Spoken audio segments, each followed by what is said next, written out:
Havia uma guerra que durou décadas com o labirinto, e que terminou com a vitória daqueles acima da terra.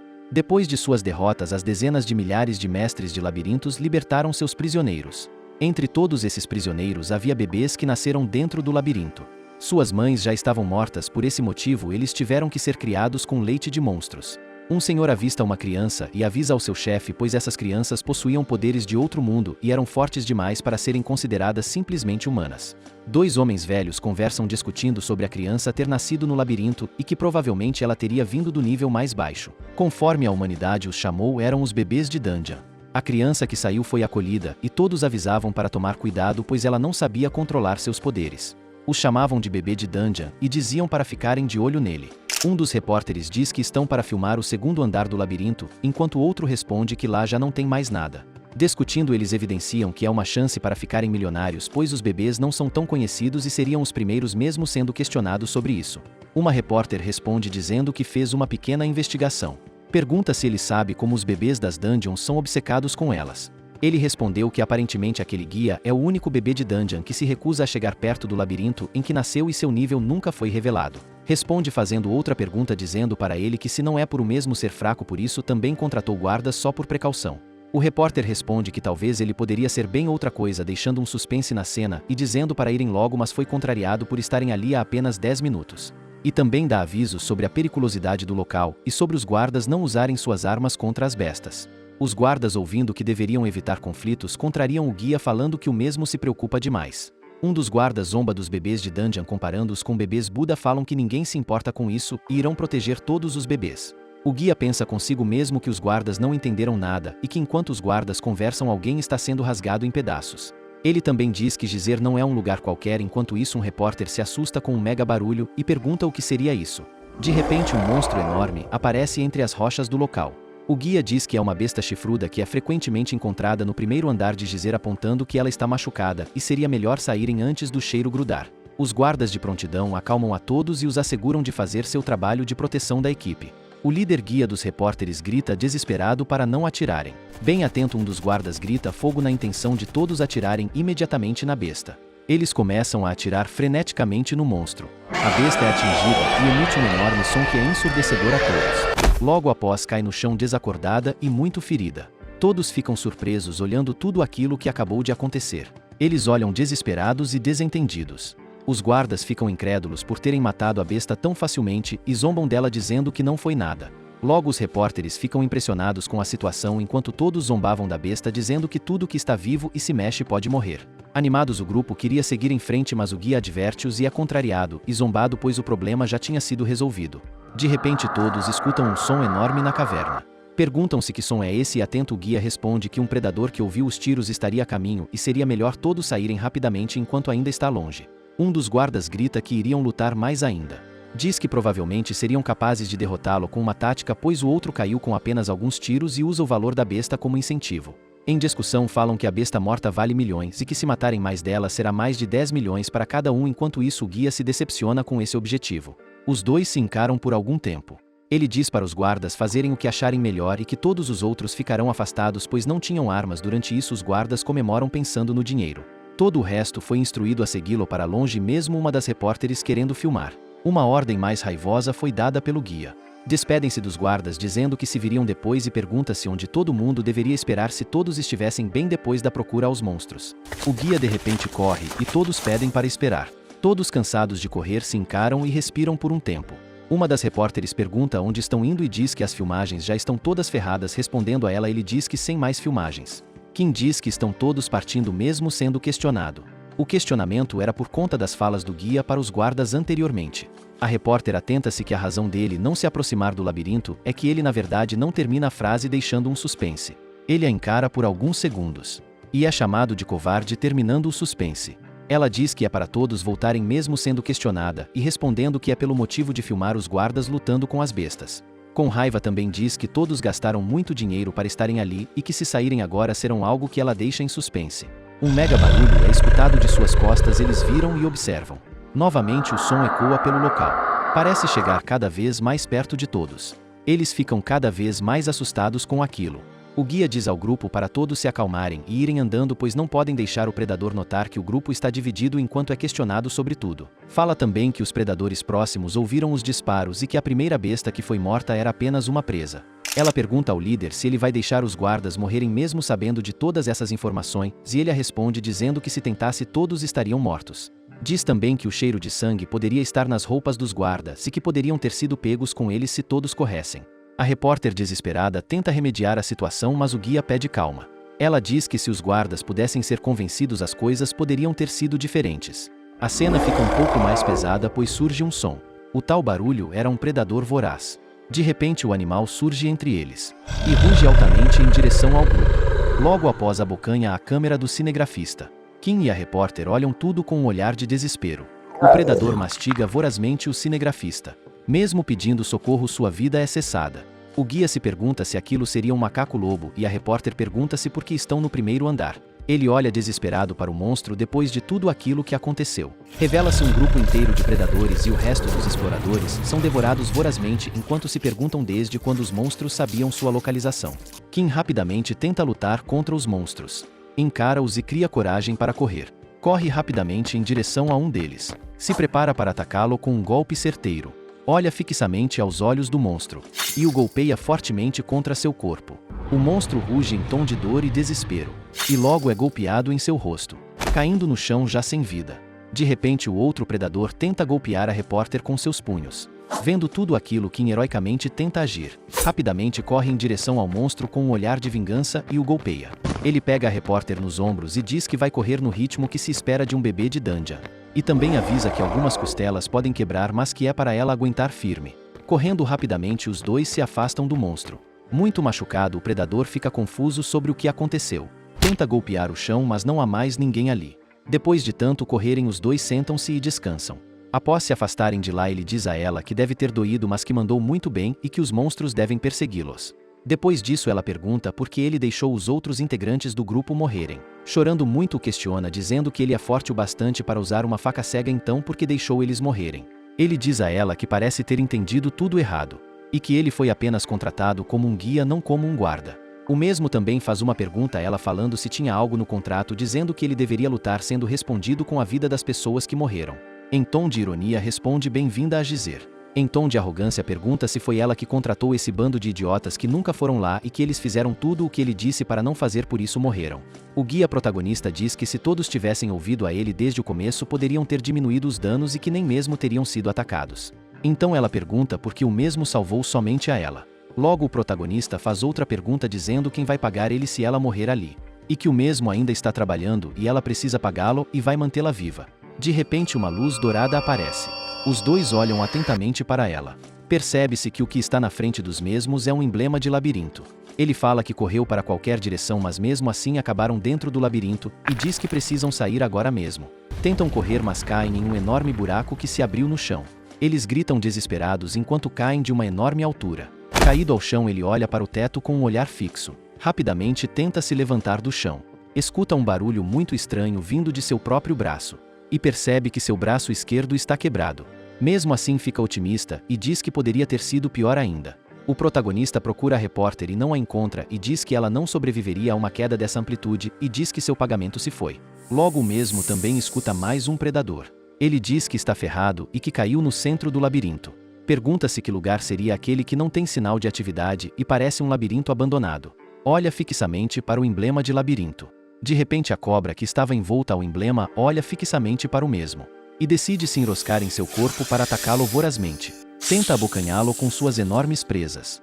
Consegue mordê-lo em seu braço, em cima de seu casaco.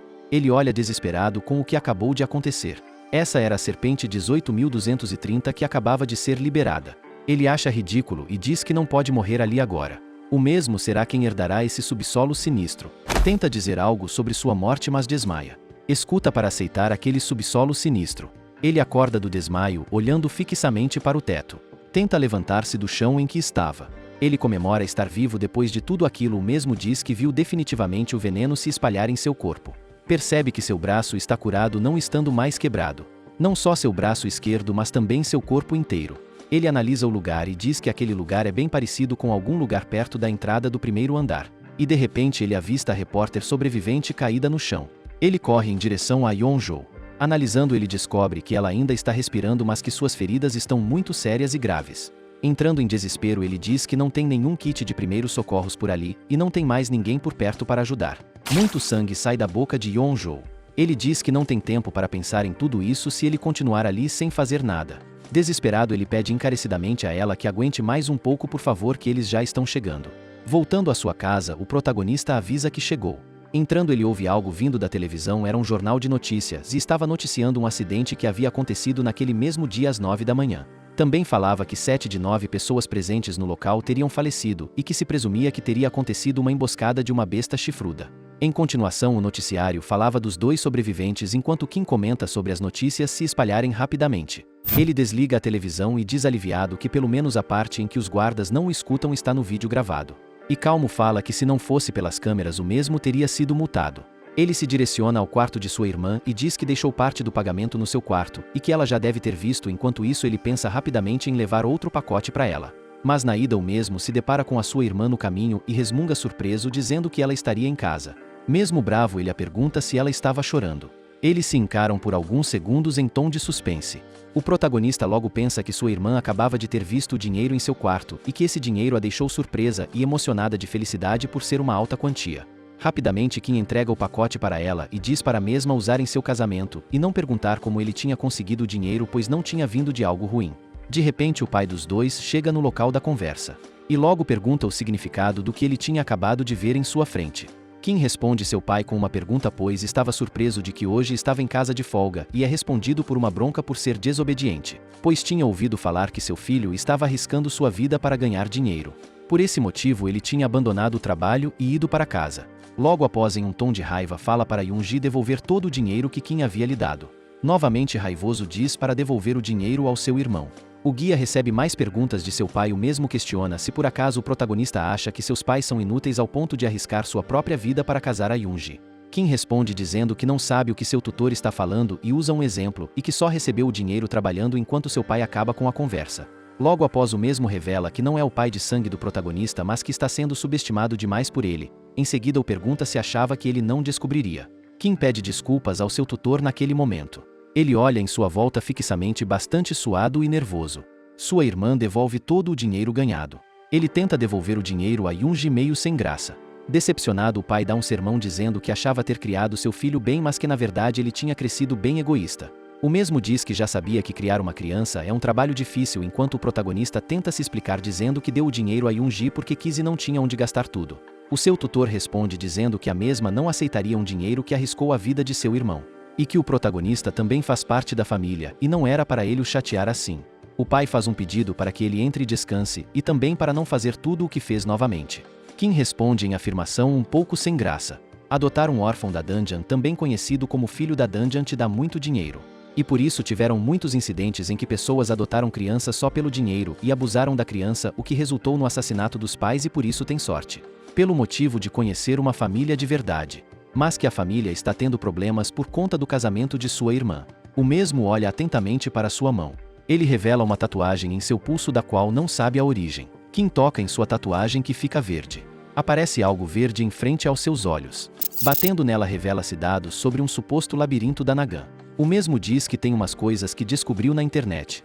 E que o painel verde com os dados parece muito com o que aparece em jogos.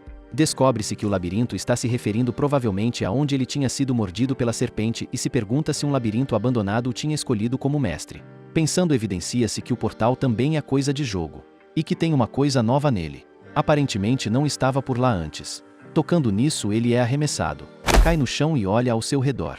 Por meio de um portal, ele foi teletransportado de volta para o labirinto, onde tinha sido atacado pela serpente. O mesmo olha fixamente para a serpente e pensa que aquele lugar era o mesmo lugar de antes. Confundindo-se, pois aquele lugar era um pouco diferente. Novamente ele olha fixamente para a cobra.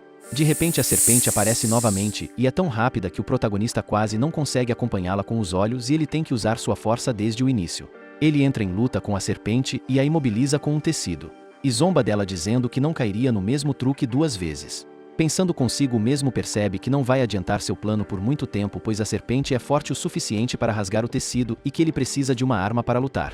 A serpente diz que ele é o 18.230 libertador das serpentes e que herdará o subterrâneo e sentará no trono de Nagã. Olha novamente fixamente para a cobra. Fala também que Kim é pequeno e inferior demais para aguentar o peso da coroa, mas que não está ali para atrasar o fluxo do tempo, então pensará naquilo também como destino. O protagonista questiona sobre o trono de Nagã e sobre o que a serpente está falando e se ela é o mestre do labirinto. A cobra some desejando sorte e glória ao novo rei de Nagã enquanto Kim pede para a mesma esperar. E diz para ela não brincar com aquilo pois o mesmo odeia labirintos. O protagonista pensa consigo mesmo resmungando que nunca nem olhou para labirintos por anos e que só foi uma vez para conseguir o dinheiro da taxa do casamento de sua irmã. Também pensa que em sua vida sempre acontece uma coisa chata atrás da outra e que deveria ter escutado seus pais e evitado os labirintos. Ele olha ao seu redor pois escutou um barulho. Percebe-se que vem do portal no qual tinha sido teletransportado. De repente a voz de sua irmã ecoa do portal perguntando se podem conversar um pouco e ele mente respondendo para ela esperar pois estava se trocando. E se pergunta se era o mesmo portal que tinha atravessado e que não imaginava que o som também atravessaria. Mesmo assim Yoongi entra em seu quarto mesmo ele pedindo para esperar. Ele se prepara para voltar à sua casa. E rapidamente pula no portal. Kim diz que parecia que seu corpo estava quebrando mas que não tinha nada de errado consigo mesmo. Sua irmã pergunta o que seria o barulho estranho vindo de seu quarto. E porque ele estava todo suado e não tinha se trocado ainda com isso fica tímido. De repente uma voz dizendo lendário vem do computador do protagonista. Yoongi pergunta se agora ele está jogando o mesmo responde que não e que é apenas uma stream. Ela responde que não achava que seu irmão rígido tinha interesse em algo da idade dela ou mesmo se pergunta o porquê de ser rígido. Yoongi responde que Kim não tem hobbies e quando era criança ou mesmo só ficava voado em seu quarto por horas e ora mas ele a pergunta se é assim que ela o vê. Mas a mesma não está errada pois o protagonista depois de sair do labirinto não conseguia mais parar de pensar naquele lugar e ele não estava acostumado com aquela paz. Aquela calmaria era um tanto quanto desconfortável para ele e esse provavelmente também é o motivo para os outros filhos de Dungeons ainda serem empurrados para Dungeons. Depois desses pensamentos sua irmã pergunta o que foi. Faz uma cara de muito triste para seu irmão. E pede desculpas para ele depois de tudo. Pois ela não sabia que ele tinha voltado ao labirinto por sua causa mas o estava se perguntando o que estava acontecendo. E fala que está tudo bem e não há com o que a irmã se preocupar e tenta lhe dar novamente o dinheiro. Percebe que o dinheiro já não está mais em sua posse. E lembra que está na blusa de tecido a qual imobilizou a serpente e pede para sua irmã esperar que ele já volta. Olhando para o portal ele vê um ser diabólico com sua blusa pegando o dinheiro. Ele se prepara encarando o diabinho e o portal. Encarando-o com um olhar fixo e desentendido. O protagonista desesperado pensa na grana de sua irmã. Então disfarça dizendo que está bem e é para a mesma não se preocupar que ele apenas estava tão curioso sobre o jogo que esqueceu dos acontecimentos de ontem. Tentando acabar com a conversa, Kim diz à sua irmã que gostaria de aproveitar seu primeiro e novo hobby e ela responde em tom de afirmação. O protagonista rapidamente volta para seu quarto agradecendo. Enquanto sua irmã fica meio desentendida com aquilo. Escutando pela porta do quarto, Kim ouve Yoongi dizer que nunca viu ele tão animado antes e ele pensa se desculpando com sua irmã. Fecha sua porta e tranca rapidamente para voltar ao portal. Ele atravessa e novamente se teletransporta ao local em que estava o diabinho. Ele corre rapidamente adentrando ao local. Correndo de volta para o labirinto, ele percebe que o diabinho já se foi. E o procura por todo canto e não o acha e muito menos o dinheiro. Ele encontra novamente o painel verde falando sobre o diabinho e o dinheiro e ordenando ele terminar a sincronização e ativar a entrada do labirinto. Então Kim fica muito desentendido com aquilo. O protagonista pergunta ao painel que merda seria essa e por que um diabinho roubaria pedaços de papel. Ele fica em completo silêncio e parado no local.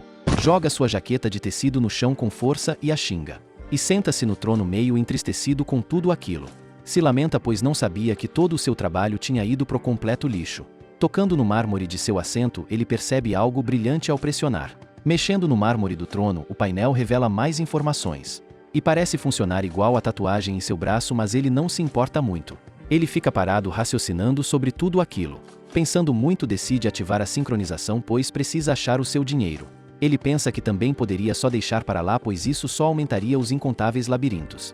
Então raciocina que talvez ele esteja sendo arrastado para labirintos igual os outros filhos das Dungeons enquanto aperta para começar a sincronização.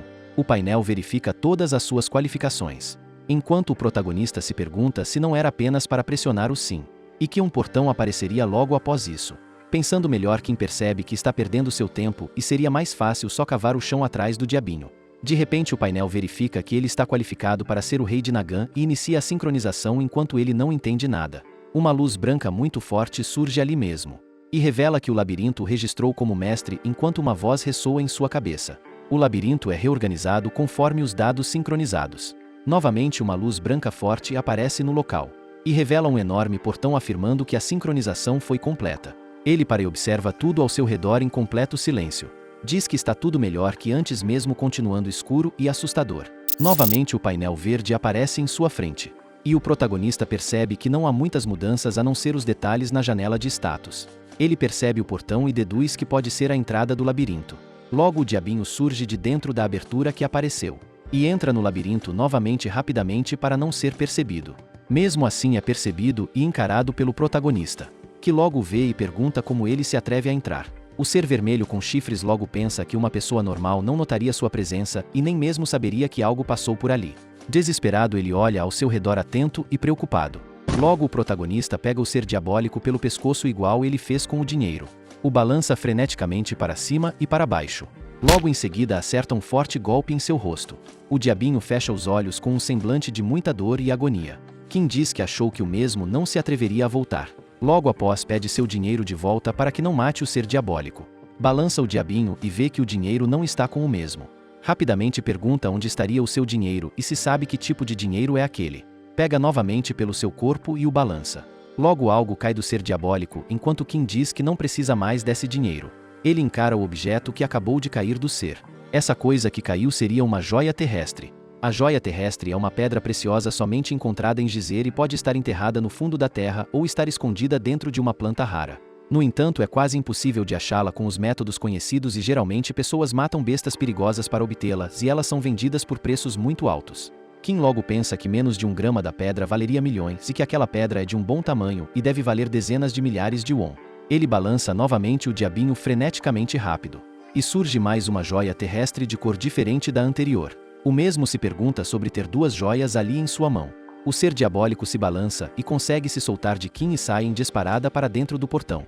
Se lamentando ele vê o ser indo embora dali rapidamente. O protagonista pensa que já está bom pois conseguiu 2 joias terrestres. Só que uma de repente reluz uma luz branca extremamente forte da pedra em sua mão.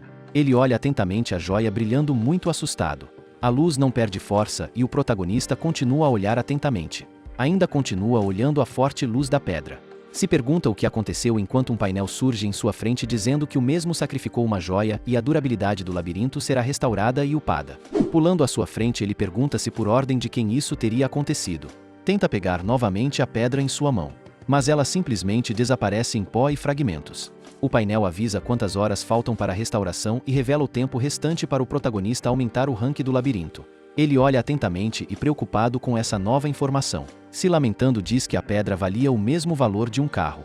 4 dias depois, apesar das preocupações, o casamento da Yoongi ocorreu muito bem com muita generosidade de bênçãos de muitas pessoas.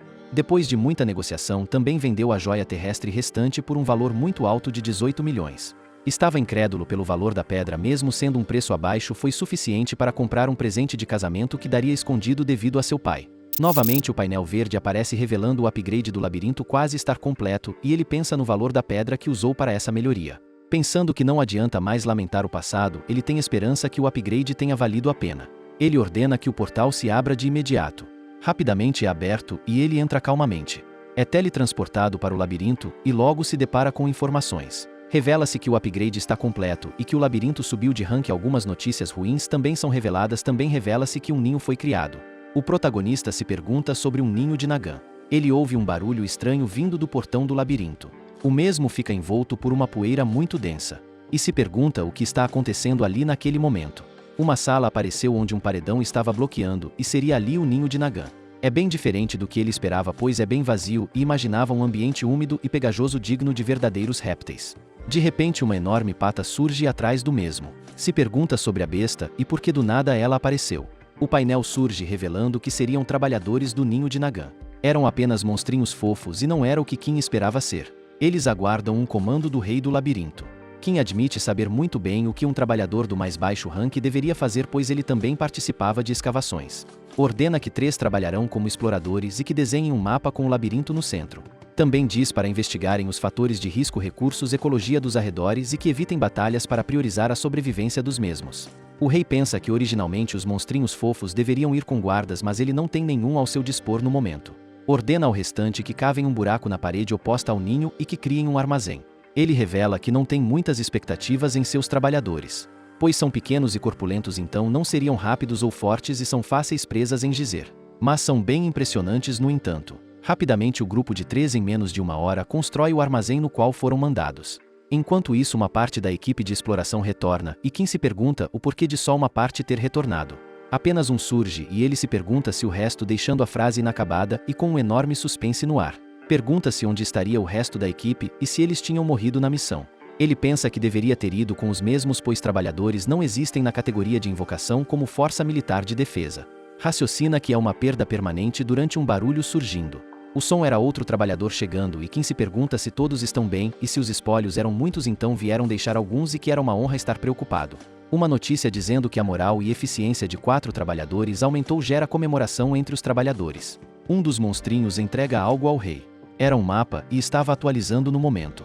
O mapa trazia informações sobre durabilidade e defesa do local. Kim pensa que pelo jeito não vai precisar sair para criar o mapa, pois tem muitas coisas por perto.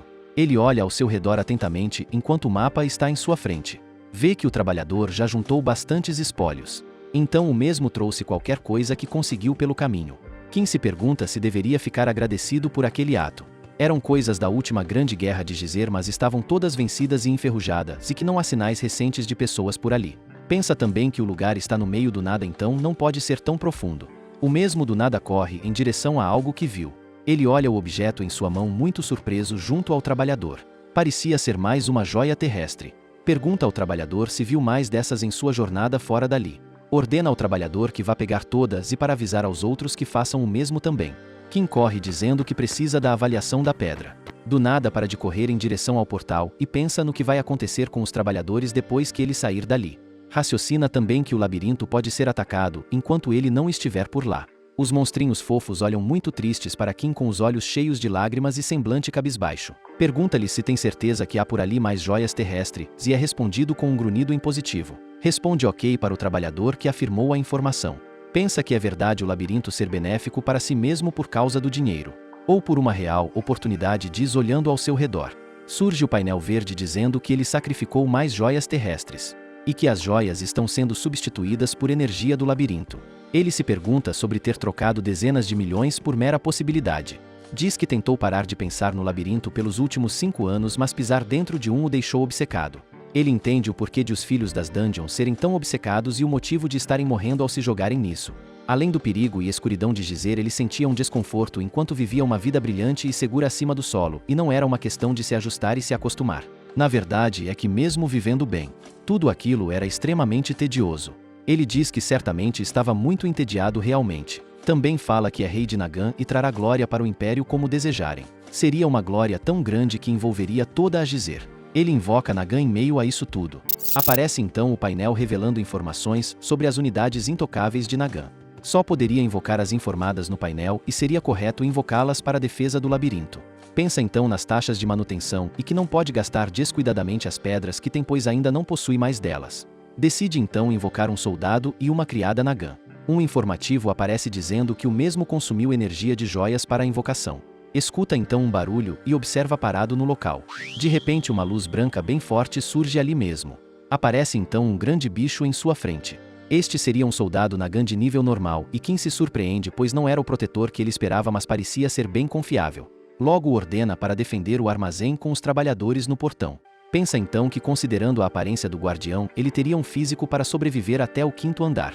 O painel surge novamente informando a energia consumida para outra invocação. E também informa que o mistério de Gizer foi ativado juntamente e foi invocada uma criada de rank heróico. O mesmo se pergunta surpreso, pois era um nível alto demais. Novamente um enorme barulho é escutado no salão. Quando apareceu um brilho branco, o mesmo ordenou para que parasse imediatamente. Surge então uma mulher no local. Com enormes orelhas, olho roxo e cabelos azuis. O seu nome era Dominique e era de nível heróico. Ela é incomparável com as criadas Nagant normais, pois é uma verdadeira conselheira dedicada à honra de seu mandante. A mesma o chama de mestre naquele momento. Ela o teria chamado por telepatia. Dominique pergunta a Kim o que deve fazer e o mesmo fica surpreso, pois ela também sabe falar. Ele fica sem palavras e a encara por alguns segundos. O mesmo lhe explica a situação atual em que se encontravam. E é perguntado sobre o término do tutorial, respondendo em afirmação logo em seguida. Dominique pede permissão para visualizar o mapa das áreas exploradas do labirinto até o momento e recebe a permissão.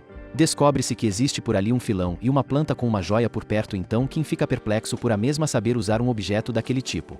Animada, ela dá conselhos e explica tudo enquanto andam para verem por si mesmos o local do mapa. No caminho, a mesma tem várias ideias mirabolantes, como uma estação de reunião sob uma caverna de estalactites. Comenta sobre o filão ser ali próximo e também sobre as joias ali presentes no local. Então acham uma planta em forma de joia que teria uma forte capacidade de sobrevivência e não precisaria de manutenção. A mesma colhe as plantas que estavam em sua frente.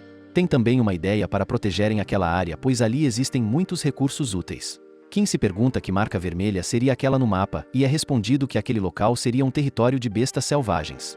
No mapa é como se fosse uma grande área bloqueada, mas os trabalhadores confirmaram a presença de monstros por ali.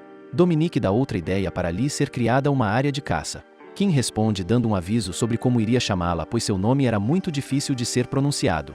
Ela acha incrível e extremamente algo que deixa em suspense. Percebe que é normal para uma criada que ajuda com manutenção de labirinto e é respondida para não ser tão modesta. Kim nem imaginaria que teria uma criada que poderia lhe aconselhar e se comunicar com ele. Avisa a ela que o mesmo veio do mundo de cima e não tem a intenção de negligenciar o labirinto.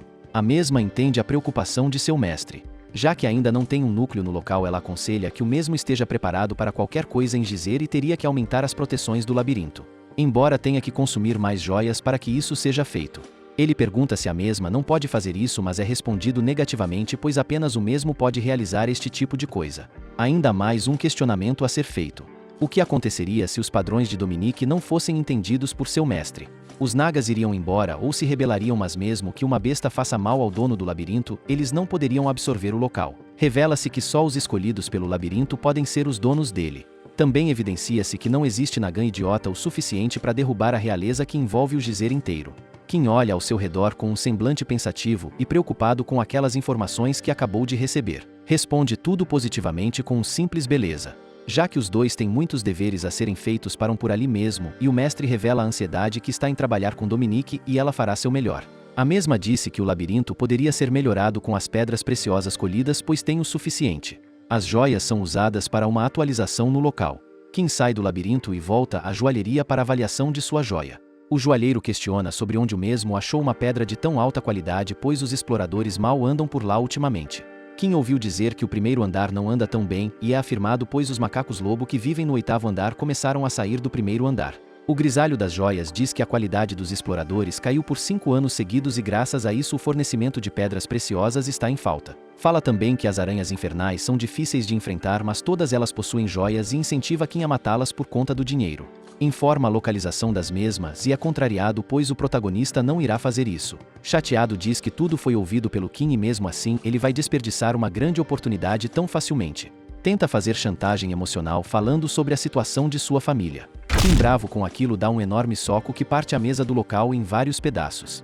O dono da joalheria fica pasmo com sua força e o encara com cara de medo e tensão. Logo o protagonista, bem bravo, pergunta se o mesmo fez uma verificação de seus antecedentes. Bem tenso e nervoso, o grisalho pede a Kim que se acalme e o escute, dizendo que é como trabalhar com super-humanos.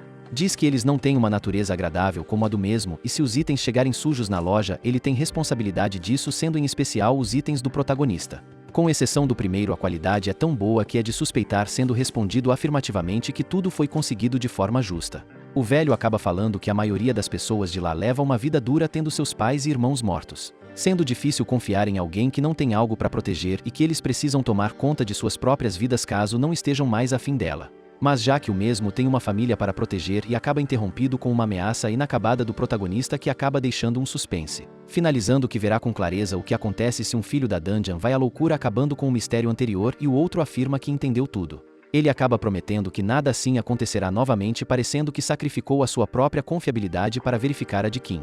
O mesmo sai ordenando que o dinheiro das joias seja posto em sua conta, sendo respondido afirmativamente. Tenso e preocupado, o joalheiro para e pensa no que acaba de acontecer. Comenta sobre a mesa quebrada em pedaços e xinga todos os filhos de Dungeon. Enquanto isso, no labirinto, um desespero toma conta e os presentes tentam correr para fugirem, pois as aranhas infernais enlouqueceram e todo mundo no local fica desesperado. Se lamentam pois passaram a vida inteira cavando o seu labirinto, então por que tanta ira? Qual o motivo de tanta raiva e repúdio? Uma das presentes clama pelo Duque de Gizer, enquanto a aranha infernal a encara muito irada e raivosa. Kim logo acorda e percebe que tudo era apenas um sonho. Dominique chama e clama pelo seu mestre. A mesma pergunta se está tudo bem. O protagonista apenas avisa que sonhou com algumas coisas do passado e que tá tudo bem e não precisava se preocupar pois tudo ficou para trás. Ele fica muito pensativo com o que acabou de sonhar. Todos o encaram pois tudo aquilo era muito estranho. O homem então dá uma leve gargalhada e fala que não é nada demais, afirmando que os monstrinhos fofos não parecem muito labirínticos. Dominique logo acha que os trabalhadores não são do agrado de seu mestre, mas ele a contraria pois gosta deles, mas eram um pouco estranhos e não como de costume. Kim, pensando bem, percebe que foram os monstrinhos fofos que o tornaram mais calmo. E o jovem ouviu que tinham aranhas infernais pelo local, mas não estão em perigo, no entanto outras bestas de andares mais profundos poderiam aparecer por lá. Perguntando em seguida sobre qual o status da atualização para sua empregada, e logo é respondido com o tempo restante. E também sobre o rank do labirinto, que não é muito bem compreendido por ele. Parado no local, o mesmo escuta alguns barulhos e ouve muito atento. Informações aparecem trazendo boas notícias e dizendo que o upgrade foi concluído juntamente a 6 trabalhadores adicionados e um núcleo do labirinto. Novamente um som muito alto aparece e é atentamente escutado por todos. Revela-se em meio a muita poeira o coração do labirinto e mostra-se muito sensível. Como há um limite para o poder do labirinto, coisas novas aparecem e dessa vez um ponto fraco e indesejado apareceu. Mesmo que o labirinto esteja em ruínas, caso o mestre consiga defender seu núcleo, tudo pode ser recuperado logo depois. Atentamente Kim olha para seu lado, pois um novo painel surge. Esse que trazia más notícias, incluindo um ataque em direção ao labirinto. Kim avisa sua empregada do ocorrido e ordena que o número de tropas seja aumentado imediatamente, pois apenas um soldado não conseguirá defender um ataque. Logo pensa que nunca ouviu falar de ratos chifrudos anteriormente, nem mesmo sabe a capacidade de um soldado de Nagant, então decide invocar mais deles. O painel aparece revelando as opções disponíveis no momento. E nosso garoto descobre que tem mais tipos de unidades. Entretanto, eles têm um custo de energia maior do que o esperado e a energia de joias disponíveis atualmente é de somente 21, enquanto existem 20 inimigos, e logo decide usar tudo em soldados de Nagant enquanto é chamado desesperadamente. Ele é informado que se forem ratos chifrudos, cada lutador sozinho consegue lidar com 4 ao mesmo tempo. E assim é pensado rapidamente na equivalência dos guardas disponíveis. No final, um mago tem o poder de 5 soldados de uma só vez. Também fica informado de que, no entanto, tirando o soldado, todos são bem fracos em combate corpo a corpo. Imediatamente o jovem fica agradecido profundamente à sua empregada. E assim decide então invocar um soldado Nagant e 2 guerreiros. Rapidamente uma luz branca surge em sua frente. Todos ficam muito impressionados com aquilo. Monstros colossais invocados aparecem em meio a eles. As expectativas foram superadas e seria possível até lutar contra macacos-lobo. Olhando para trás, o mesmo percebe algo diferente. Os mini-trabalhadores estão muito tristes e cabisbaixos. Logo seu mestre os pergunta o que aconteceu. E é informado que trabalhadores de Nagant são um tipo de mutação de nagas de alto nível. Quanto mais forte um for, maior a chance de uma subespécie como essa nascer. O mini-monstrinho com a cara muito triste por um motivo. Sendo ele encarando o que poderia ter sido caso tivesse nascido normalmente. Então o pequenino ainda segue ordens, mas parece lento e com falta de vontade. Como o mesmo tinha mais força que os outros, não fazia diferença a velocidade de seu trabalho. A empregada ia tomar uma providência, mas é repreendida por falta de necessidade. Ele pede para que todos os trabalhadores de Nagant, incluindo os mais recentes, sejam reunidos. Mesmo questionado, pede para que todos não se preocupem, pois não irá brigar, apenas irão a uma viagem de campo. É questionado sobre a importância da batalha e honra, pois era um momento honorável. O mesmo ficará certificado de que não haverá perigos no caminho e protegerá a todos com tudo que pode. Então, em relação às armas, fica um suspense. Qual arma ele deveria usar para se defender nesta jornada? Seria a arma de um pequeno mas grande guerreiro. Logo o mesmo olha para o pequenino com semblante de orgulho e admiração, ordenando em seguida para que todos os nagas avancem imediatamente, pois fará todos os malditos ratos que invadirem o labirinto perceberem que entraram na boca de uma cobra por conta própria. De repente surgem vários ratos ali em frente. Todos eles querem achar a caverna da cobra. Dizem que lá só tem serpentes escavadeiras e que o novo dono do local é muito estúpido, pois não sabe ao menos fazer uma tropa decente. Vangloriam o seu Treash como o mais esperto e inteligente. O líder se diz muito bom no que faz e extinguirá a última caverna. Todos são instruídos a destruir o local e comer seus inimigos, pois ficariam mais fortes e chifrudos. O líder incentiva a sua tropa a não fugir, pois se tornariam predadores, mas seus soldados não entendem suas sábias palavras. Logo determina que não haverá mais escavações. Ordena que ataquem imediatamente os inimigos presentes. E que seja feita a extinção de todos eles no caso matá-los. Se separam com uma cobra bebê trabalhadora. Diz imediatamente que cessem a vida das mesmas. De repente o líder do labirinto surge heroicamente ali mesmo. Golpeia um dos ratos matando-o. Um inimigo fica vendo aquilo tudo pasmo. Todos os nagas são convocados por Kim naquele momento. São ordenados para que provem o seu próprio valor e matem todos os ratos chifrudos. Desesperados, os inimigos descobrem a armadilha. Ficam tristes e preocupados com o seu bem-estar enquanto seus amigos são mortos. O líder dos ratos é perguntado por seu inimigo se está satisfeito com o que vê. Logo encara tudo aquilo triste e pensativo. O mesmo imaginava o seu mestre humano com capa preta conversando afiadamente com ele e dizendo que tinha nascido apenas para escavar mais e mais. Treash é comido vivo se não cavar, pois os donos de labirintos são grandes e fortes e o mesmo é pequeno e fraco. Seu líder o humilha dizendo que é estúpido e igual a todos os outros ratos. Fala também que vai ter que escolher outro rato para ensinar como ficar tão forte quanto seu próprio dono. Mesmo em dúvida, volta atrás do que disse. Diz a Treash que ele pode se tornar o dono daquele labirinto. O mesmo fica surpreso com aquela informação. Ele para de imaginar e se vê num caos total, sendo perguntado por seus soldados sobre o que iriam fazer naquele alvoroço. Observa-se então o mármore do qual estavam falando. Liderando os ratos, ele diz que se engolir a pedra ficará mais forte para proteger a todos. Diz que eles ainda podem vencer e que irá pegar o mármore. O mesmo imagina que ninguém foi usado para algo útil até hoje enquanto é protegido a caminho de seu destino. Enquanto um dos guardiões pega seu amigo, o mesmo diz que não irão mais ser comidos por pura diversão. Fala também que não baixará a cabeça e fingirá estar tudo bem novamente enquanto sua espécie é morta e comida. Um dos seus soldados diz para o mesmo correr e salvar a espécie. Ele corre imaginando comer o mármore. Logo é percebido pela menina de cabelo azul que chama o líder do labirinto. O mesmo surge matando um dos inimigos e pede uma lança emprestada ao guardião. Treash pula em direção ao mármore dizendo que vai se vingar dos donos de labirinto. Todos olham aquela cena desesperados e preocupados com a pedra. O rato líder se aproxima cada vez mais do coração de labirinto. De repente uma fumaça enorme aparece em frente a Kim. Logo surge um painel dizendo que o altar foi atacado e sua durabilidade diminuiu. O rato chega ao ninho do mármore, que está em meio a muita fumaça e poeira. Treash encara a pedra com a intenção de engoli-la. Pede então liberdade para todos os seus irmãos antes de morrer com uma lança afiada em suas costas. Kim surge vendo que o mármore ainda está ali. O mesmo percebe que para quebrar o núcleo o rato queria comê-lo e pergunta se isso por acaso seria perigoso. É respondido por Dominique que a lança seria mais perigosa, pois o dente de um animal daquele tipo não seria capaz nem de arranhar o núcleo mesmo chegando perto dele. Kim pensa então que o rato chifrudo sacrificou seus companheiros para correr em direção ao mármore e que tomará mais cuidado com a lança da próxima vez. Desesperado, o mesmo percebe que precisa devolver a lança, mas é retrucado pois não precisaria. O rato que acabou de matar era o líder de todos os outros, então o espírito de luta dos inimigos claramente caiu e seria só questão de tempo para todos morrerem. Kim logo é informado que eles são muito fracos e ficou nervoso por nada, pois os ratos só têm número, mas são tão fortes quanto os trabalhadores de Nagan. Fica surpreso com aquilo e recebe outra informação dizendo que se os capturasse poderia torná-los trabalhadores. Pensa então que os ratos são iguais aos filhos da Dandia na Grande Guerra, enquanto escuta que os inimigos são fracos. Mas os soldados Nagan são muito fortes, pois eles podem se mover suavemente sem se enrolarem com corpos grandes graças às suas caudas, deixando-os mais equilibrados, flexíveis e rápidos. Seriam inimigos difíceis de enfrentar. Desentendido, Kim encara a moça de cabelos azuis e ficam observando o poder de luta dos nagas. Muitos barulhos são escutados na caverna. Enquanto isso, em outro labirinto, o líder humano dos ratos percebe que seus inimigos seriam um nível heróico e 4 tropas de nível normal. Também percebe-se que talvez o dono seja ignorante, pois o mesmo apressou suas invocações quando a invasão começou. Logo aparece um mega monstro perguntando se o mesmo mandou 20 trabalhadores para checar o poder de luta fraco. O homem de capa preta rapidamente pede desculpas e é respondido apenas para capturar mais ratos, pois serão substituídos.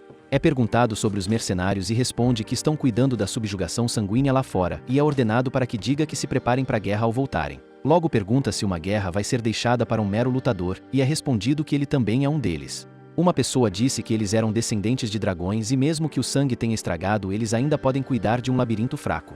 O monstro finaliza dizendo que poderá ter uma visão agradável. Logo o painel informacional aparece revelando a vitória de Kim sobre Treash e também revela que pouca experiência e carisma foi ganho na batalha, pois o oponente era fraco. Revela-se também que o título de comandante iniciante foi adquirido. Rapidamente o mestre é parabenizado por sua criada e perguntado se tem algo de errado, respondendo que há muitas coisas fora do normal na verdade. Diz que o quarto do dono foi danificado pelos ratos, mas se caso os mesmos quisessem, os trabalhadores ou a própria Dominique poderiam ter se machucado. Fala que ainda bem que os chifrudos foram seus primeiros oponentes e que se a situação de Gizer continuar assim, ser eliminado é completamente possível. Dominique se emociona pelo motivo de seu chefe estar se preocupando com todos à sua volta, pois são defesas urgentes. Logo, Kim ordena que os Nagas guardem a felicidade do triunfo no fundo de seus corações. Diz que esse lugar é dizer onde o fraco morre e o forte sobrevive, então não tem tempo para desfrutar a vitória. Fala também que o labirinto Nagan está fraco agora, no entanto. Um novo capítulo ali se inicia. O armazenamento vai ser uma tesouraria, o território será propriedade e aquele lugar tornar-se-á uma mega fortaleza, feita com suas próprias mãos e trabalho. Kim diz que todos serão lembrados como lendas. Alguns dias desde a batalha contra os ratos se passaram e as armas foram para a barriga dos Nagas juntamente ao armazém, deixando-os satisfeitos e diminuindo seus custos. Os 3 trabalhadores entraram na caverna para minerar e Dominique lidera eles. Enquanto isso, os outros soldados foram colher as joias do alojamento e as plantas com uma escolta. Kim pensa que quer fazer uma patrulha próxima a um local de caça, mas faltam unidades de pedras preciosas para a invocação, mas logo decide olhar os chifres dos ratos mortos. Leva-os para a joalheria e é parabenizado por achar estes difíceis objetos e responde que achou o ninho por pura coincidência. Logo pergunta se dá para vender aqueles ossos e é respondido que tudo pode ser comercializado e serviria para ser usados como chifres de veludo. É perguntado se detém alguma joia, mas responde negativamente, pois é uma luta achar. Já que aquilo era tudo, o joalheiro decide pagá-lo como de costume. Os dois se encaram em silêncio por um período de tempo curto. Kim é perguntado sobre estar calado e responde dizendo sobre as aranhas infernais. Pergunta onde tem algum espaço com os aracnídeos e é questionado pois perdeu uma chance, mas responde que precisa de mais joias. O joalheiro descobre que Kim necessita de mais dinheiro, pois irá vender as outras pedras que conseguir com as aranhas. Em tom de deboche, o grisalho de óculos diz que o mesmo quebrou até a mesa da última vez porque não queria ir e fala que dinheiro realmente é tudo. Logo informa que a primeira equipe avançada tinha acabado de sair e se Kim quisesse acompanhá-los teria que se juntar ao esquadrão principal, que sairá algum tempo depois. Pergunta ao protagonista o seu nível e é respondido em tom de deboche, pois não tinha conseguido saber mesmo após a checagem de antecedentes. Questiona por quanto tempo um homem pode guardar seu rancor e Kim responde dizendo que não sabe seu nível, pois nasceu e foi criado no 12º andar. Impressionado, de óculos diz que o mesmo não deveria brincar com isso e é respondido com o local e com quem o protagonista tinha morado no labirinto. Descobre-se então que Kim é o filho da dungeon com o maior nível da Coreia. O mesmo logo pergunta o porquê de tanto alvoroço e é questionado pelo motivo de não saber. Kim é perguntado sobre a força de um filho da dungeon, mas diz que não sabe, pois nunca voltou depois que escapou do labirinto. Coisas sobre o mundo e a situação dentro de dizer o mesmo, mente dizendo que não sabe de nada e por isso mesmo colocou a condição da informação. O grisalho tenta explicá-lo de um jeito mais fácil. Foram atribuídos níveis a todos os filhos das dungeons, condizendo com o andar que nasceram e foram criados juntamente ao seu nível, sendo um dos poucos filhos de andares profundos.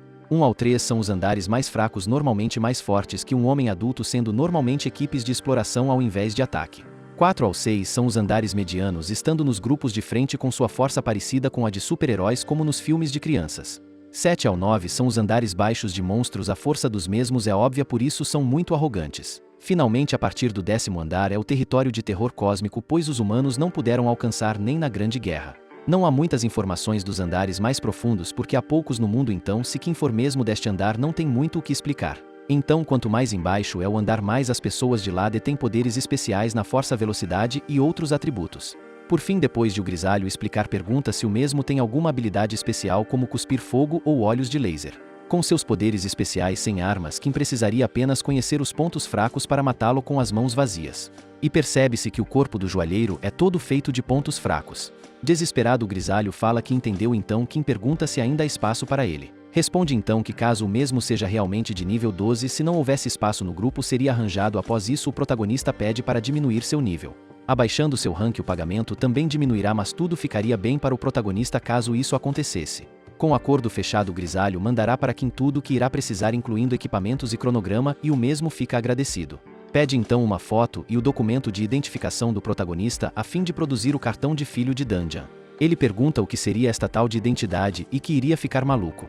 Enquanto isso, no labirinto, os monstrinhos prestam bastante atenção, pois segundo Dominique os mesmos serão lembrados como verdadeiras lendas eternizadas daquele local. Logo o mestre chega perguntando o que seria todo aquele ritual. Aquilo seria na verdade um primeiro relatório. Então é informado pela menina de cabelo azul sobre a colheita da mineração estar indo bem, pois algumas joias foram encontradas. E que outras pedras foram obtidas a partir da subjugação de uma besta selvagem um pouco mais cedo. Então o mestre pergunta onde estariam elas. Rapidamente as recebe em suas mãos de sua empregada. Um enorme barulho de repente é escutado vindo do núcleo do labirinto. Revela-se que as joias estão sendo convertidas em energia de labirinto e que o mestre irá invocar mais um Nagant. O mesmo irá investir no labirinto sem hesitação, pois não é necessário no mundo de cima. Avisa então que não estará presente no local durante 2 semanas e é questionado sobre o motivo disso. Diz que tem que atender a uma subjugação de aranhas infernais e não poderá abrir um portal que não fecha em frente aos seus companheiros. Fala também que as joias da colheita levam muito tempo para crescer, por isso vai atrás das aranhas e tudo será mais fácil caso dê certo. Um mega arqueiro Nagant, que é a verdadeira forma do trabalhador verde, é invocado e aparece em meio a muita fumaça. Então logo recebe a ordem de ficar de vigia no portão com os soldados. Mostra para Dominique que a energia das pedras preciosas coletadas por dias já acabou sendo respondido positivamente. O mesmo deixa apenas 2 joias para a manutenção do ambiente. Pergunta então à sua empregada se pode ajustar o tamanho do portal de onde veio. Já no portal de Paju Gizer são dadas instruções antes do adentramento do local. A senhorita Li Junyoung será a comandante desta expedição e mostra-se bem rígida e bruta. Em 2 semanas um time de 22 pessoas irá subjugar as aranhas infernais que invadiram o 2º andar.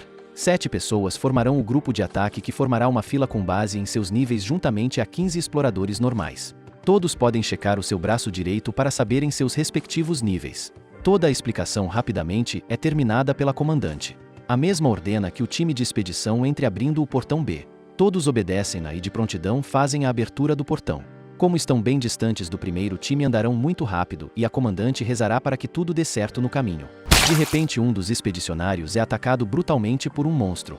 O mesmo pede socorro agonizando muito.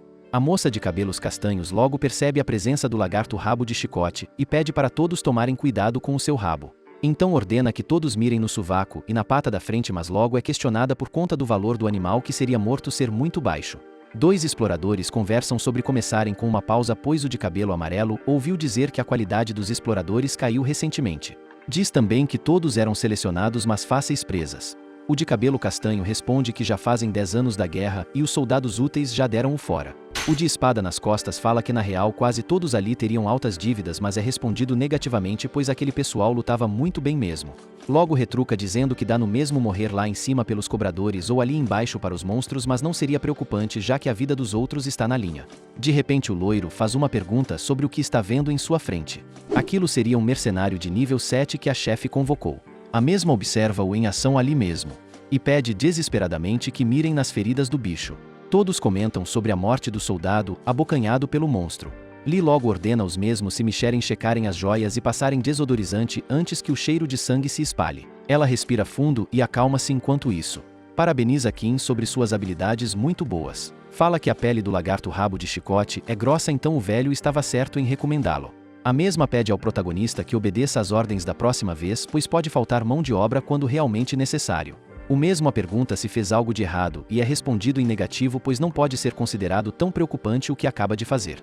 Lee diz que até uma pessoa normal enfrentaria o monstro e que irão ter lutas nas quais os exploradores normais não vão conseguir enfrentar logo de cara. Fala também que se o mesmo gastar toda a sua energia ali vai ser difícil e é respondida para não preocupar-se, pois Kim estava preocupado com o seu corpo congelando de frio e precisou se mover para esquentar-se. Logo a comandante é informada que a tropa está pronta para seguir viagem e falta apenas cerca de 1 hora para chegarem ao save point. Kim pensa que já esperava por tudo aquilo, mas o tratamento dos filhos da Dungeon e dos exploradores normais é muito diferente. Questionada sobre o cadáver ali presente, a chefe responde com ironia ao seu empregado. Ainda pensativo, o protagonista imagina que mesmo com pessoas morrendo ninguém sequer pisca. O mesmo fica ali parado por alguns segundos pensando. Raciocina que a reação seria diferente se fosse um filho da Dungeon, e ainda bem que não importou-se muito com aquilo. 1 semana depois, na entrada para o 2º andar de Gizer, o relatório é que tiveram 2 batalhas contra lagartos e nenhum dano foi causado além de 3 mortes. Enquanto isso, alguém encontra joias terrestres e fica muito feliz. Todos se perguntam animados sobre o quanto custaria aquilo. Com aquele tamanho valeria 5.000, então seria dividido em 200 por pessoa. Um dos soldados fica triste por ser pouco dinheiro, mas logo é repreendido, pois é apenas o começo da jornada. Comenta-se sobre as aranhas infernais terem pedras do tamanho de um pulso com grau intermediário muito raro. O trabalhador se pergunta quanto daria 2 dessas e é xingado por ser muito burro, pois valeria milhões para cada um. Então o mesmo descobre que a carga de trabalho é de alguns milhões. Algo cai no chão logo em sua frente. De repente Jungtai chama a chefe do comboio desesperado, pois algo está errado. Era estranho porque pensaram que tinham alcançado o objetivo, mas os rastros de serpente ficaram uma enorme bagunça. Parecendo que teve uma grande batalha, então a moça logo pensa que o primeiro time achou as aranhas, mas é contrariada pois os rastros do primeiro esquadrão se espalharam por todos os lugares, enquanto isso é chamada novamente. Então pergunta o porquê da agitação do soldado. O mesmo explica que joias terrestres estavam caindo de cima, mas quando tentavam pegá-las os seus corpos não se mexiam no ar. Todos se perguntam incrédulos se era uma besta, pois as pedras caíam do céu. A líder do grupo também fica muito perplexa. Logo após, Lee ordena que todos se preparem para lutar e pede os sinalizadores. O soldado ninja logo se apossa do sinalizador e joga-o com toda a força o mais alto possível. A luz rapidamente revela muitas pessoas presas ao teto da caverna. Todos olham para aquilo muito surpresos e com semblante de medo. E se perguntam se todas aquelas pessoas mortas são humanas. Lee é questionada sobre dizer que os rastros estariam por todo lado e logo responde que as 10 pessoas no teto são só uma parte. Ordena rapidamente para irem embora e se reagruparem enquanto surge um monstro nas suas costas. A mesma é avisada rapidamente daquilo atrás de si. Percebendo aquele bicho, ela se prepara para defender-se. Rapidamente golpeia a aranha com um golpe fatal. Ordena que os filhos da dungeon tomem a frente e que o bunker dos exploradores entre em ação rápido. A mesma, muito cansada, observa tudo aquilo. Diz para manterem a fonte de luz acesa, pois os sinalizadores estão se apagando. Pede também que todos se mexam rapidamente. Kim de prontidão entra na luta contra as aranhas infernais. Ordena aos seus companheiros que joguem mais sinalizadores rápido. Do bunker um sinalizador é jogado rumo ao céu. E com a luz vermelha do mesmo revela-se mais uma legião de aracnídeos do inferno. Uma mega aranha encara o explorador loiro. O mesmo também olha para ela com um semblante de vingança e raiva. Rapidamente pula em sua direção para atacá-la e finca sua espada afiada em seu corpo. Outra aranha aparece destemida a atacá-lo. O mesmo a chuta muito forte e clama por Youngo. A monstruosidade voa muito longe depois de ser golpeada.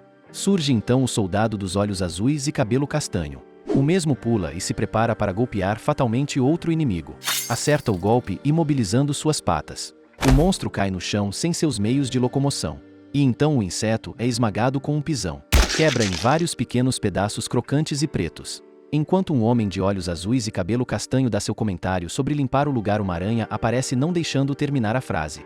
Ele a mata e termina suas palavras, pois limpar tudo aquilo seria uma chatice. Finaliza derrubando o corpo de sua oponente no chão e a quebra em vários pedaços. As outras aranhas observam tudo aquilo enfurecidas e com espírito de vingança. Tentam rapidamente atacá-lo para vingar a morte de sua parceira. Mas bem rápido uma delas é parada. O mesmo faz uma cara muito enfurecida para as outras. Sendo atacado por todas elas, o homem é salvo por uma moça que detém uma bela espada fina. Todos a olham impressionados enfrentando as aranhas infernais. A mesma também tem olhos azuis juntamente a um cabelo vermelho curto. Ela pega sua espada e se prepara para a batalha. Seus golpes são extremamente rápidos e certeiros. A mesma usa todas as suas habilidades naquele momento.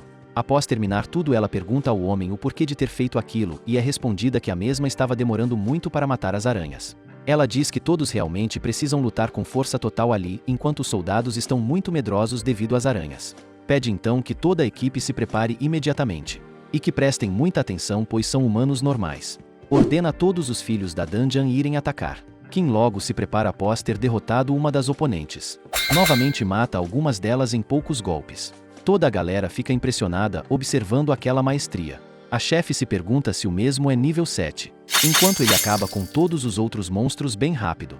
Lee ordena depois de tudo aquilo que cuidem dos feridos e deixem os que estão bem capturarem as aranhas. Os outros comentam que foi um bom aquecimento, pois estavam pensando que morreriam de tédio sem fazer nada durante uma semana. A comandante pensa em algo muito estranho. Os registros estavam dizendo que as aranhas só aparecem em baixos níveis e era uma informação falsa, então acredita apenas no registro de tempo da guerra. É questionada pois os aracnídeos eram fracos e não precisaria se preocupar com isso agora. Se perguntam se os monstros de níveis mais baixos são fracos ou talvez eles que seriam muito fortes. Um dos soldados dá graças a Deus por não usarem os explosivos. Enquanto isso, depois de uma análise, percebe-se que aquelas não eram aranhas infernais, pois os aracnídeos do inferno originais são bem maiores, possuindo exoesqueleto e epiderme forte. Perguntam-se se aquelas seriam subespécies, pois seu estilo de luta era diferente sem combate corpo a corpo. A chefe logo procura Kim, que pede para a mesma esperar e pensa que as aranhas são criaturas muito cuidadosas. Dois soldados se perguntam o porquê de tantas teias estarem presentes ali. O protagonista raciocina também que esses aracnídeos não atacam primeiro. Os trabalhadores continuam perguntando-se se aquilo seriam apenas teias mesmo, pois eram muito grossas. Kim continua pensando, pois as aranhas esperam para que suas presas caiam na armadilha. Um dos soldados avista algo e tenta avisar. Ali seria o lugar por onde eles entraram. Parecia existir uma aranha com sede de sangue por ali. O protagonista pergunta se ainda tinham explosivos e é respondido afirmativamente. Fala então que seria bom instalar as bombas na entrada bloqueada o mais rápido possível. Dois exploradores discutem o porquê daquilo, sendo que a batalha acabou e tudo parece ser muito clichê. O loiro diz então que o mais forte do grupo está se escondendo e do nada aparece sendo respondido em afirmação por Kim, que logo fala que a aranha infernal está se escondendo por perto. Todos o encaram com cara de desentendimento e preocupação. E então subestimam o problema, pois parece ser muito pequeno. Kim logo responde-os relembrando do aviso dado que aqueles monstros não eram as verdadeiras aranhas infernais. A chefe logo pergunta como mesmo tem tanta certeza. Um grito de "como ousa um mísero inseto causar uma ferida" é escutado. Era a menina de cabelo curto ameaçando uma aranha. Desesperado, o protagonista grita para a mesma sair de perto, que aquele era um verdadeiro aracnídeo infernal. Mas não dá tempo, pois a mesma é golpeada fatalmente. E morre de forma muito trágica, com muito ketchup saindo de sua boca. A aranha logo tenta comer o corpo dela. As verdadeiras aranhas infernais surgem no local, todas elas muito destemidas e raivosas. Existem muitas delas para todos os lados. A chefe logo ordena que os exploradores parem o que estão fazendo e se reúnam. Ela chama por Jinvoo, pois ele mesmo disse que aquelas são as verdadeiras aranhas. O mesmo fica parado e não responde por este nome. E observa um dos soldados ser morto, pedindo socorro e dizendo que não queria morrer. A chefe grita em seu ouvido novamente seu nome e pergunta se o mesmo está bem. Paralisado e suando frio, ele olha para a mesma. E logo em seguida pede desculpas a ela. Revela-se que são duas aranhas infernais filhotes e uma rainha, pois o resto é da espécie inferior, sendo ordenado logo depois que todos os explosivos sejam usados. Eles não têm tempo para preocupações com a estrutura da caverna, pois as teias são muito resistentes.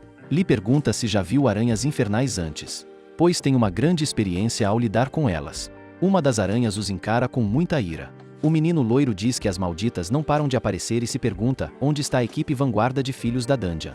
Logo é respondido pelo de cabelo castanho que as aranhas os capturaram para servir de lanchinho e o resto já deve estar no céu. O mesmo pergunta quanto tempo falta para a ativação das bombas, que seriam ativadas em pouco tempo. Todos se perguntam por que recuarão e são respondidos que é por conta da ordem do especialista em aranhas. O objetivo principal desta missão era apenas correr logo após alcançar a meta. A pessoa que foi comida mais cedo foi muito descuidada. O mais experiente ordena que o resto desvie, pois as aranhas infernais iriam avançar. Um dos soldados diz que era por isso que estava esperando, e logo pula em direção a uma das aranhas. É chamado de idiota e maluco, pois parecia que queria morrer. O mesmo tenta acertar o monstro com um murro bem forte. Até consegue tocar a face da aranha, mas seu golpe é muito ineficiente. Percebendo aquilo, ele fica desesperado. Também percebe que a casca é extremamente dura. Todos olham atentamente aquela cena muito preocupados. Faltam até palavras para descrever tudo aquilo. Logo avistam que mais uma aranha está vindo ao ataque dos mesmos. Rapidamente o protagonista heroicamente fica à frente do monstro prestes a atacá-lo. A peste fica enfurecida com aquela audácia. Preocupados e tensos, dois exploradores observam Kim entrando em ação. O mesmo se aproxima da aranha e se prepara para golpeá-la. E logo após acerta um golpe extremamente forte que faz até os próximos daquilo caírem. Um menino dos olhos azuis se pergunta se o combatente seria um monstro. O moço do cabelo amarelo tenta chamar o homem dos olhos azuis para mais longe do combate perigoso. Enquanto isso, o protagonista acaba com um dos monstros na frente de todos, observando os seus movimentos atentamente. Se prepara para matá-lo com um golpe extremamente certeiro. Fica parado se preparando por alguns segundos. E encara também por algum tempo as aranhas. Seriam duas de uma só vez que ele teria que derrotar. Pensa então que tem que aguentar até os explosivos ficarem prontos e que morrerá se pegar leve. Enquanto isso, se pergunta há quanto tempo não usa sua habilidade de eletricidade. Imediatamente o mesmo reluixa uma claridade extremamente branca com raios atrás. E decide então atacar as aranhas com muita eletricidade em sua volta. Todos olham aquilo muito pasmos e sem acreditarem. Logo verifica-se o estado das bombas implantadas. Elas já estariam prontas e seriam explodidas agora mesmo. Em meio a muitos raios e fumaça, Jinvoo encara tudo aquilo. E logo é informado de que uma saída foi aberta e tem que fugir imediatamente sem esquecer dos suprimentos. O mesmo acerta a sua chefe em seu corpo. A mesma é arremessada para bem longe dali. Depois disso, ele vai ao enfrentamento de mais aranhas. Segura muito forte a espada em suas mãos. Ele chuta a parede, quebrando-a em vários pedaços enquanto todos assistem de camarote. Pasmos, impressionados e preocupados, os exploradores observam aquilo. A chefe tenta avisar o protagonista que as aranhas não vão desistir tão facilmente. e é retrucada com uma ordem dizendo para irem primeiro na frente. O herói diz que verá-los depois do lado de fora. Eles, ainda muito tensos, ficam sentados observando. O protagonista fica parado com sua foice na mão e diz que as aranhas estão rindo dele e são muito arrogantes. Elas acham que já venceram, mas na opinião do mesmo, só se livrou de alguns míseros incômodos. Kim fala que as mesmas não entenderam a gravidade da situação e irão se divertir muito em tom de ironia e sarcasmo. Um portal rapidamente é invocado por ele, e logo depois é aberto muito rápido. Ele ultrapassa o portal e revela-se o labirinto com todos os soldados de Nagant preparados. Então o vídeo vai ficando por aqui. Se você não quer perder a próxima parte, ativa o sininho e até a próxima no canal do Buerinho.